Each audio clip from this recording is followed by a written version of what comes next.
ಪ್ರಿಯರೇ, ಇಡೀ ಕರ್ನಾಟಕ ಧರ್ಮಸಭೆಗೆ ಹಾಗೂ ವಿಶೇಷವಾಗಿ ಶಿವಮೊಗ್ಗ ಧರ್ಮಕ್ಷೇತ್ರದ ಜನರಿಗೆ ಬಹಳ ಆಘಾತವನ್ನುಂಟು ಮಾಡಿರುವಂತಹ ಫಾದರ್ ಅಂತೋನಿ ಪೀಟರ್ ಇವರ ಅಕಾಲಿಕ ಮೃತ್ಯು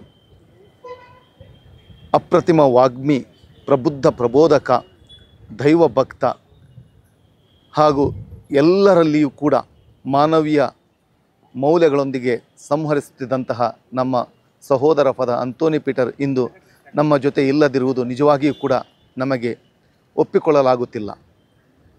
ಆದರೆ ಒಂದೇ ಒಂದು ನಂಬಿಕೆ ನಮಗೆ, ಅವರು ಜೀವಿಸಿದ ರೀತಿ, ಅವರ ಸಾಧನೆಗಳು, ಅವರ ಮಾನವೀಯ ಮೌಲ್ಯಗಳು ನಮ್ಮ ಸುತ್ತ ಇಂದೂ ಕೂಡ ಜೀವಂತವಾಗಿವೆ. ಅವರು ಖಂಡಿತವಾಗಿಯೂ ಕೂಡ ಸತ್ತಿಲ್ಲ, ಅವರ ಮೌಲ್ಯಗಳ ಮೂಲಕ, ಅವರ ಸಾಧನೆಗಳ ಮೂಲಕ ಜೀವಿಸುತ್ತಿದ್ದಾರೆ ಎಂಬಂತಹ ನಂಬಿಕೆ ನಮ್ಮದು.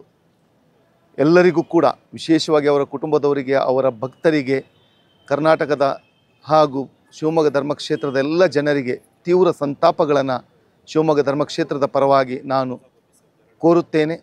ದಯಾಮಯ ದೇವರು ಫಾದರ್ ಅಂತೋನಿ ಪೀಟರ್ ಇವರಿಗೆ ಸದ್ಗತಿಯನ್ನು ಹಾಗೂ ಶಾಂತಿಯನ್ನು ಕರುಣಿಸಲಿ.